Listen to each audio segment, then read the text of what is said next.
We are doing this for the good of the patient. There's the need to properly train laboratory personnel so that they will come out with accurate results.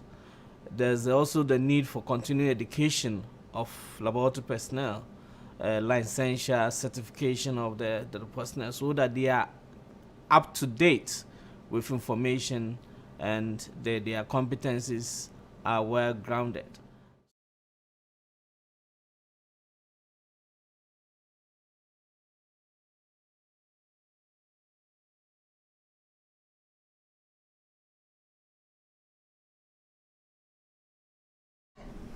Good morning, you are welcome. Thank you. Please may I know your name? Alma Semenya. Okay. The doctor has referred you to the laboratory for us to collect your blood sample and to find out whether you've got malaria parasite in your blood or not. Okay. We're going to prick your middle finger to collect the blood sample from you and then to be able to carry out the investigations that we need to do. So that's exactly what I'm going to do. First of all, let me get the slide. I'm going to label the slide with the patient's name, the date, and time of collection of the sample.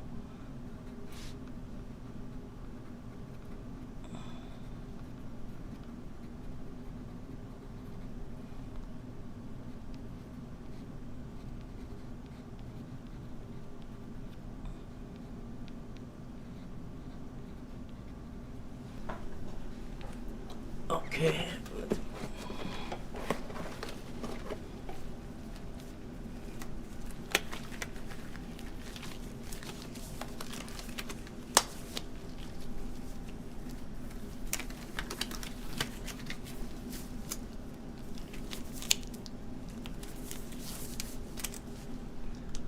This is called an alcohol swab. Okay. It contains what we call 70% ethyl alcohol. It is used to clean the finger that I'm going to prick, so that if there are any bacteria on that particular finger, we'll be able to clean it so that it doesn't contaminate the blood that we are going to collect. Are you okay with that? I'm okay with that. Okay. I'll clean your middle finger. I'm cleaning it to make sure where I will prick, it's a little wet. I'll wait for it to dry before I prick with the lancet. Yep.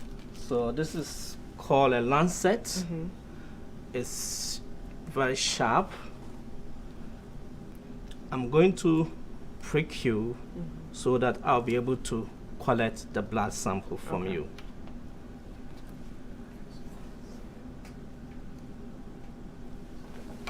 Please make sure to dispose of the lancet in a biosafety box. I'll clean the first blood off with the tissue, and then I squeeze it.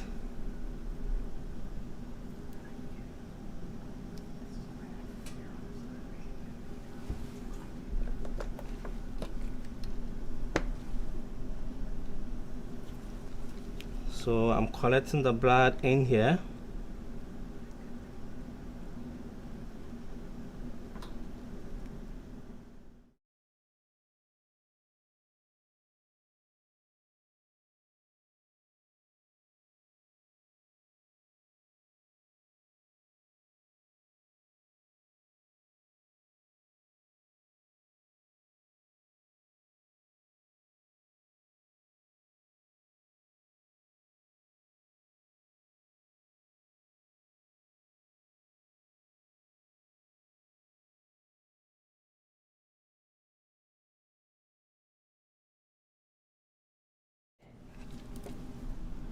I'm placing a drop of the blood here for the thin film, and then 3 drops of the blood for the thick film.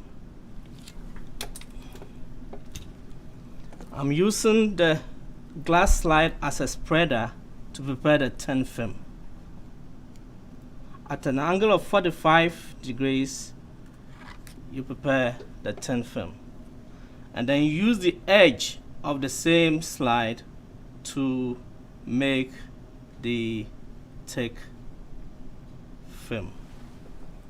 Amma, thank you very much for your cooperation in the sample collection. We are going to process your blood sample that we've collected to find out whether you've got the malaria parasite in your blood or not. And then come back in 1 hour's time today, in an hour's time. Okay. By that time, we'll have finished processing the sample, and we'll give you your result to take back to the doctor for further action. Okay. Thank you. Thank you. Bye.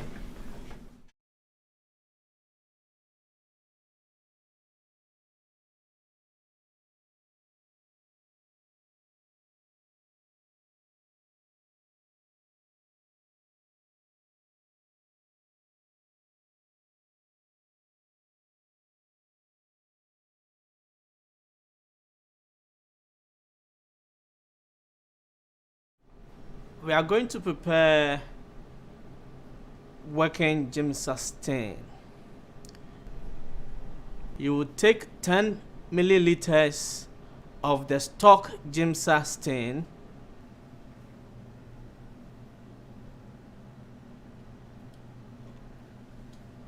and then you add 90 milliliters of buffered distilled water to make a total volume of 100 milliliters.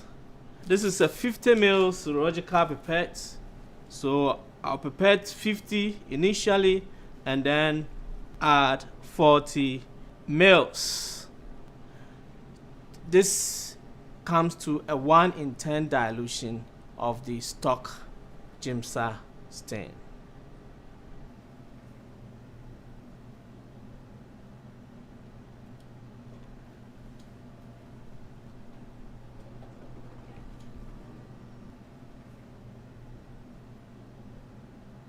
We now have the working Gimsa stain, which I am going to pour into the coupling jar that will be using to stain the thick and thin blood film. I am going to fix the thin blood films in methanol for 4 to 5 seconds.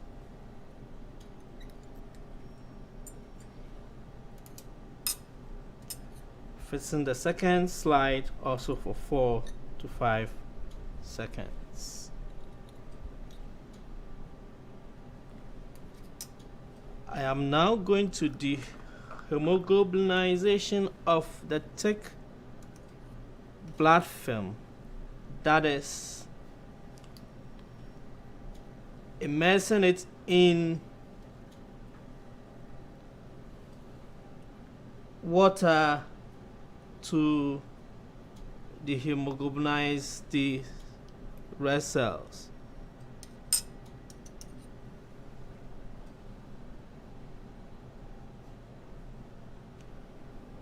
I will now immerse it in the 1 in 10 working Gimsa stain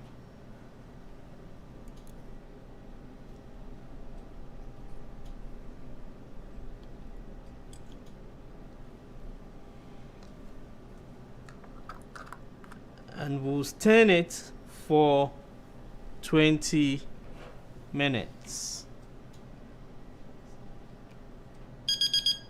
At the end of the 20 minutes staining period in the working Gimsa stain, by means of a forceps, remove the stain slide and transfer it into a coupling jar containing water for rinsing the slide. Rinse it for 30 seconds and then remove it from the rinsing water and then send it to the drying rack for it to air dry.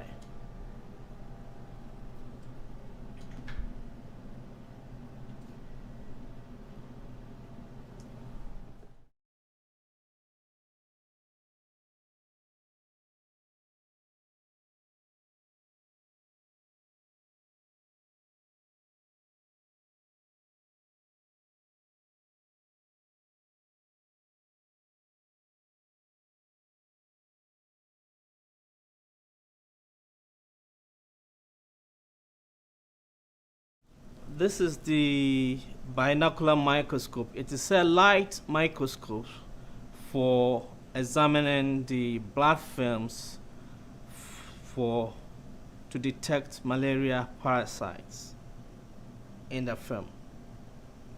It has a lens system, the head, which is usually inclined. We have the body, we have the stage, the diaphragm, and then the lens system. In order to be able to see the parasite very well, you need to clean the lens system so that you'll be able to see the parasite well.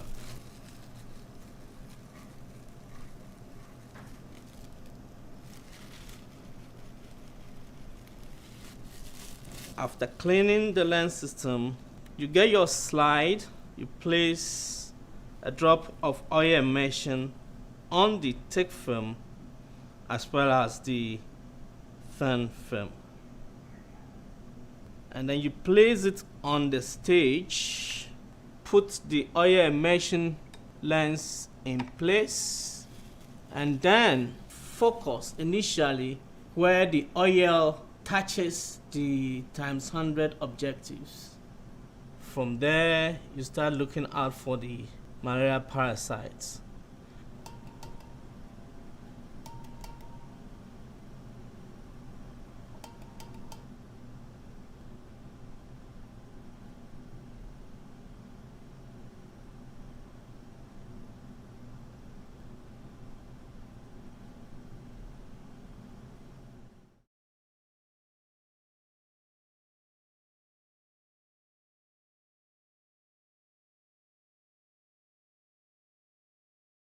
Malaria microscopy is being a method that has been used from time immemorial, and it will continue to be the mainstay for malaria microscopy in the sense that you'll be able to detect the parasites, the parasite that causes malaria, that's the Plasmodium species. You'll be able to detect it, and you'll be able to identify all the different stages.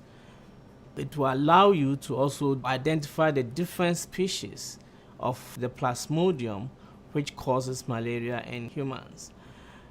Microscopy is quite inexpensive, cost-effective, and economical, and it's also sensitive. It can be used to monitor treatment failures. It can be used as a follow-up in whatever investigation that is being done. It's used also in epidemiological studies for certain interventions that want to be in place. You can also use it to monitor drug resistance to anti-malaria drugs. So malaria microscopy is indispensable.